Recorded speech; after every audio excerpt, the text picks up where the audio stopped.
I've been tagged by Paul at Paul's Bushcraft Bytes. He's in the UK, England, timber, that's good. And his tag to me was my 3 favorite full tang bushcraft knives.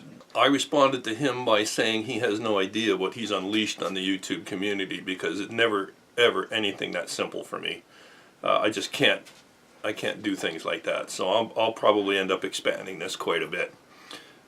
I mean, let's be honest, a knife is basically just a flat bar with an edge on it. Anything after that is refinements. And you know, refinements can be 100 different things. They can be different kinds of steel, fancy steels, regular steels, fancy handles, different materials for the handles. The list is endless, and what it really amounts to is cost.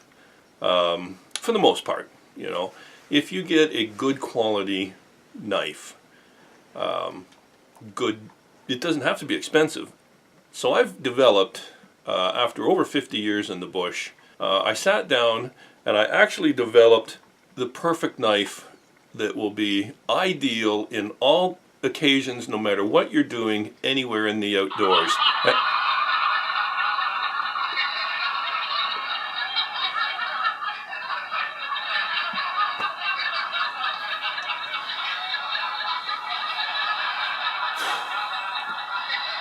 So let's see if we can get down to the serious part of what we're supposed to be really here for.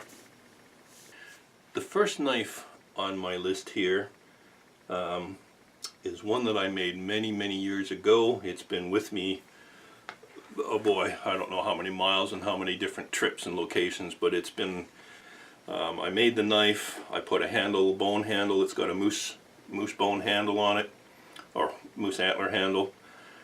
The sheath is just a piece of leather that I tanned. I also put it together with a ferro rod. That's a 1/2 inch by 5 inch ferro rod, also with a piece of moose antler from the same antler. This sheath isn't the most efficient. I love the little brass buckle. It doesn't hold the knife all that securely, but it looks cool.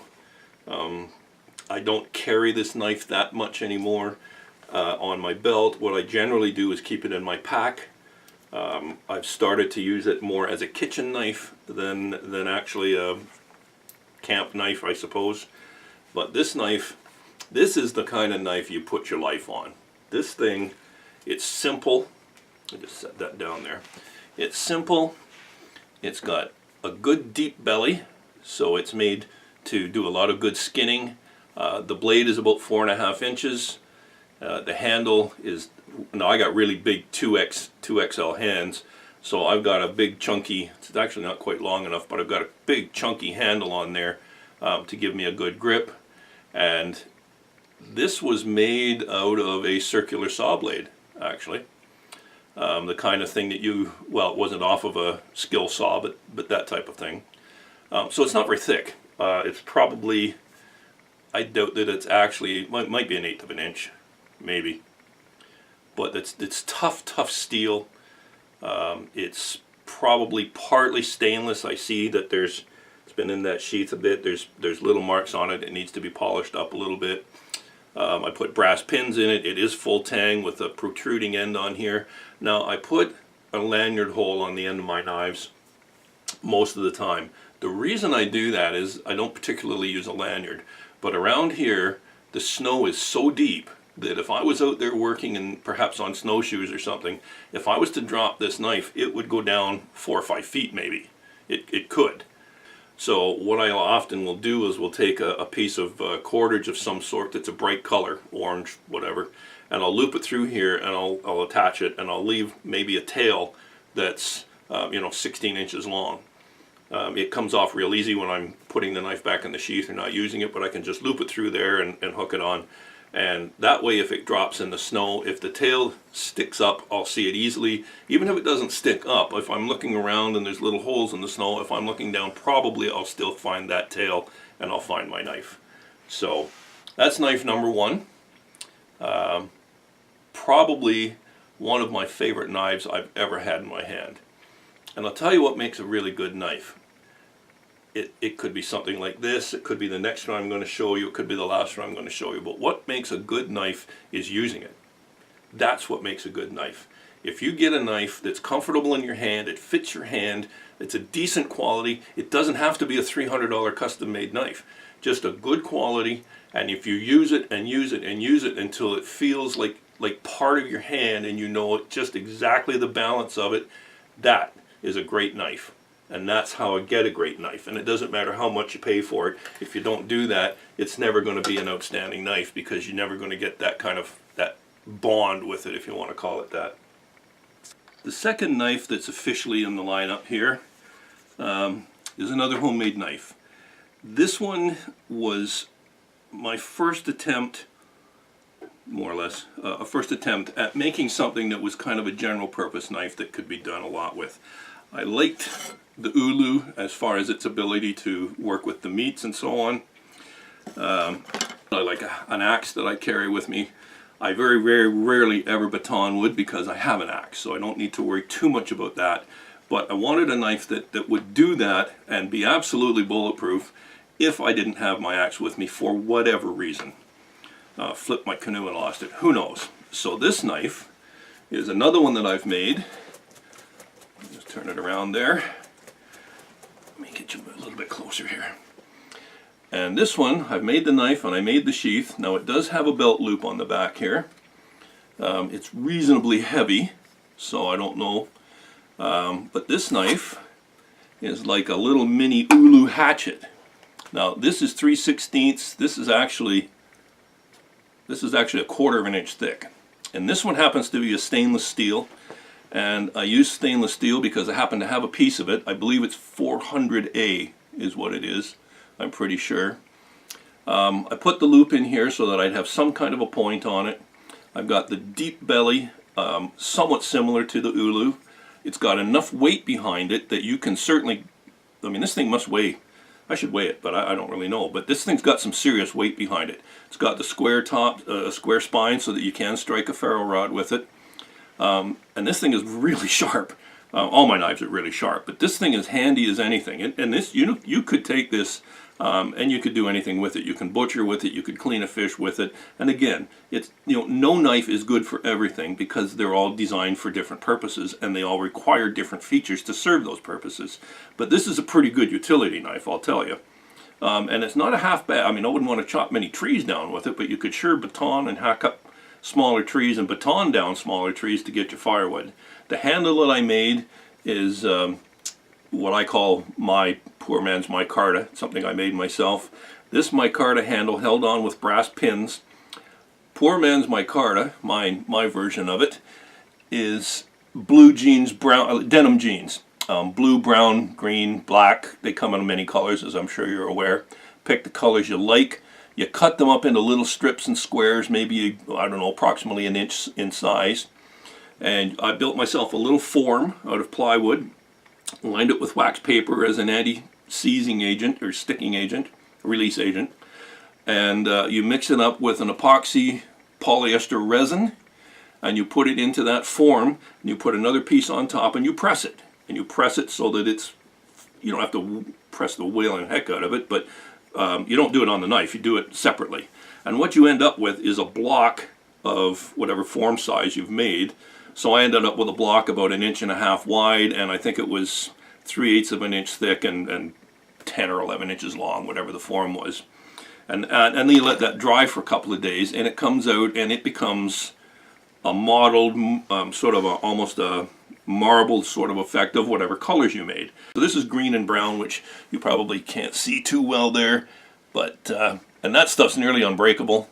And if it did, so not the end of the world, but that's tough. So this is a bush knife. This thing is meant to go out there and get beat on, wail on it, just hack and chop through anything you need to, and it's going to go the distance for you.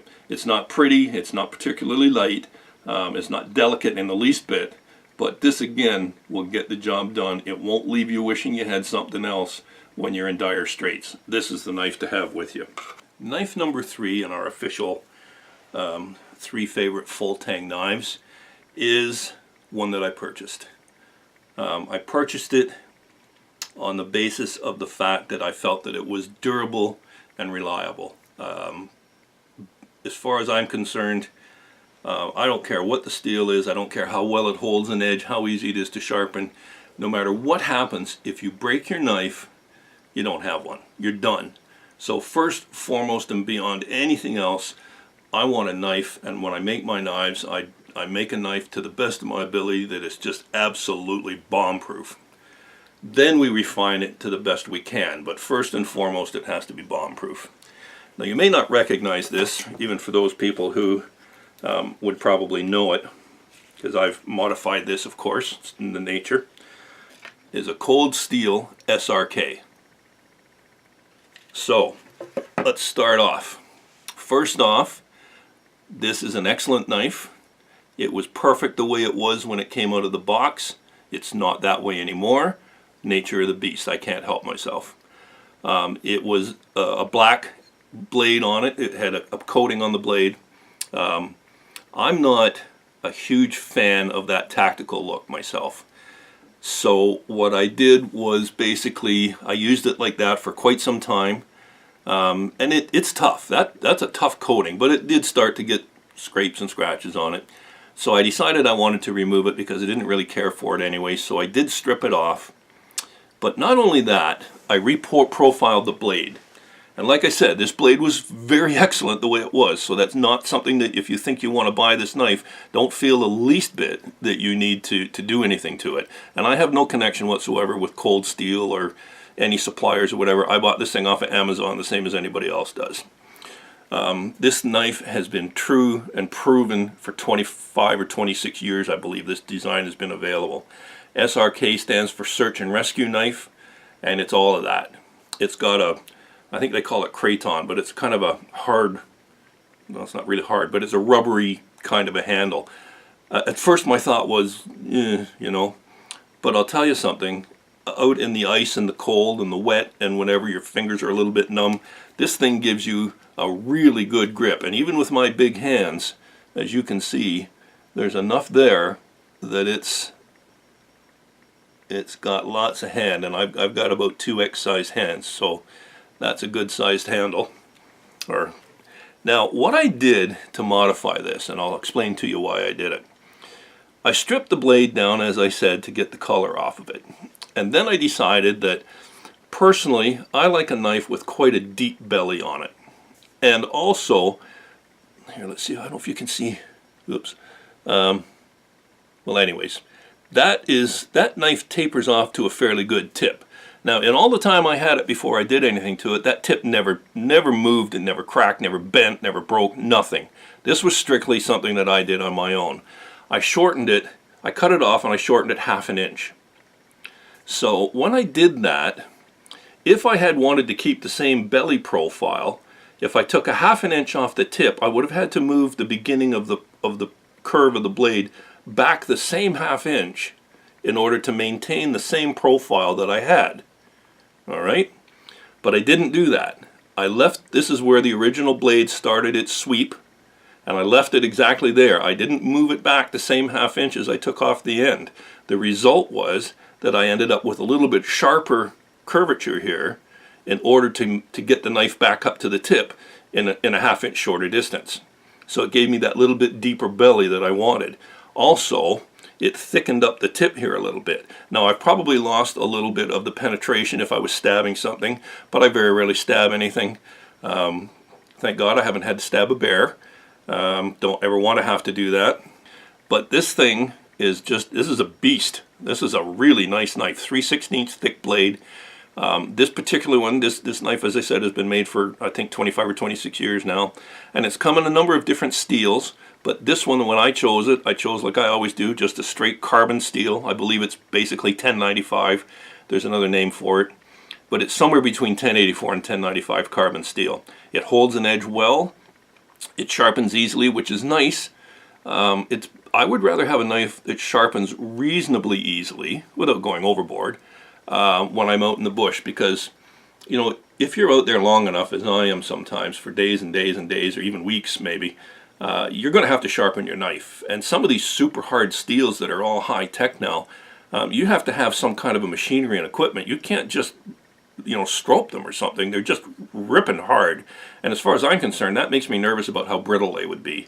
This thing, I think you could bend it, in quite an angle and it would still be there. It wouldn't be great, but at least it would be there. The reason it's shiny, I didn't really want that either, but when I took the steel off and then I polished it down to get it nice and clean, I was going to put it in my sandblasting cabinet and sandblast it so that it would have a sort of a fine pebbly satin type finish. But once I got it polished up, there was a time lapse in between when I needed to use it before I had the chance to really get around to bothering to do the sandblasting. During that course of time, it was out in the weather, and you've all seen my weather if you've watched any of my shows, and this thing seems to be quite resistant to the rust. It must be the fact that I polished it, and the polishing compound I used one of those jeweler sticks on a wheel, and I guess that's put a bit of a coating on it or whatever, and then but I've washed it, so that I can use this for whatever I want, even for meat processing or whatever. And it seems to have really sealed it nicely, probably because of the super smooth finish as well, and the water can't really stick to it or adhere to it at least. But I left it that way simply because it seemed to be a very functional way to do it. So I have a shiny knife, which neither here nor there. But like I said, function over form. So this is it. So that's the knife that I now carry on my belt pretty much constantly. This is the knife that when I reach down into my belt sheath, this is the knife that comes out. Now, a little bit about these sheaths. I'm just going to put that down. I'm going to bring this sheath back up first here too. I talked about the handle on this particular knife as being poor man's micarta. The sheath that I made would be equivalently poor man's kydex, me being the poor man. This sheath is made out of a sewer pipe, a drain pipe. Those gray, it's a 4-inch diameter, that soft gray pipe that they use for the drains in the houses and in construction. You can buy them at Canadian Tire, at any big box store. They're as cheap as chips and as common as anything. They come in different thicknesses. They call it schedule 20, schedule 30, schedule 40. I like to get the thinner one simply because it's easier to work with. But this stuff is made out of thermoplastic, which is exactly what kydex is. Now, kydex is a very refined thermoplastic, and that's all fine and great. But where I live up here, there's no place to get that. I'd have to order it in and have it shipped to me, and plus I'd pay a ton for it, and I'd pay a lot more money to get it shipped to me here. So this is my version of a kydex sheath. I've had this sheath since I built the knife and I built the sheath at the same time. I put it together with a little bit of epoxy, and then I also put some rivets in there because I like the look of it. And then I epoxied, I just took a loop of the same material, epoxied it on the back, and I've had this now with the knife as a set for probably 5 or 6 years. And no, I painted it, I sanded it down a little bit and painted it with that flat stuff that you get, that's the camel paint, Rust-Oleum I think it was. It's been scratched up a couple times, and I did repaint it once, but who cares about that? But that's as durable as you can get, and because it's thermoplastic, you can shape it into any shape you want. So that's where that goes. So the original sheath for the SRK was basically that part there, and it's an excellent sheath. It's a type of plastic, I'm not sure what it is, but I used some more of my kydex, and I put a back piece on it, and I attached it with the original with some screws. And the main reason I did that was so that it would give me a little bit more stiffness, but also I could put a little pouch on the front if I wanted, and most importantly, a ferro rod on the side. So this ferro rod with the bone handle isn't the one that goes here, of course, but they're the same size. All my ferro rods basically are 5 inches by 1/2 inch. So the ferro rod just goes right down in there. Okay, without the handle it fits nicer, and so now I've got a ferro rod and a knife.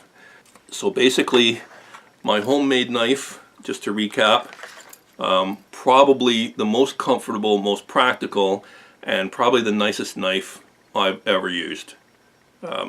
Partly I'm sure my opinion is based on the fact that I've used it daily for years, so it's like it's like part of you. but just a super dandy knife. And I would take this knife anywhere. If I was going somewhere and I knew I was never coming back, I wouldn't hesitate to trust that knife. Now I'm going to show you one more little bonus feature here. This little pouch, I took it off a few minutes ago before I started this, where it goes around my neck. This would be my everyday carry, so to speak, and it sits down inside my shirt. And on this side, I have a little ferro rod, not part of our discussion, but that's what it is, just so you know. But the star of the show on this one is this little guy here. This is another knife I made, surprise, surprise. And this little guy is awesome. You gotta have a look at that. Look at this thing. Here, let's hold it like that. There. So this is quite small, as you can see, next to my finger, about the size of my index finger. Also with a moose antler handle. Now you might laugh and say, that's ridiculous. Why would you bother even carrying something as stupid as that? Don't kid yourself. You put a finger here. Here, let's turn it around. And a finger here. And then you put a finger on the top. That's how you hold it. Upside down. There you go. Fingers, finger, finger, one on the top. When you hold it this way and press down with your thumb, you're sort of pinching the knife in your fingers, and I just choke up on it a little bit like that. That gives you a tremendous, I don't want to hold that this sharp, a tremendous amount of push. You'd be shocked at how much you can actually do with this thing. I wouldn't hesitate to carve up a moose with this. Now, don't laugh, because obviously I'm not going to take this thing out and butcher a moose the same as you would if you were at home in a butcher shop. But as far as slitting the skin and peeling it back enough to get some meat off of there so that I can eat this week, because I'm for some reason surviving out in the forest, anything sharp. Bear in mind, folks, before we think too much about the money we spend on these gadgets and stuff nowadays, for tens and tens and tens of thousands of years, all of our ancestors used bones and sharpened bits of flint and obsidian and whatever else that they could chip points on. They used them for arrowheads, for knives. They butchered mammoths with these little things, and they were made out of stone. So there we go. That's my 3.5 favorite full tang knives. Well, that brings us to the end of the video.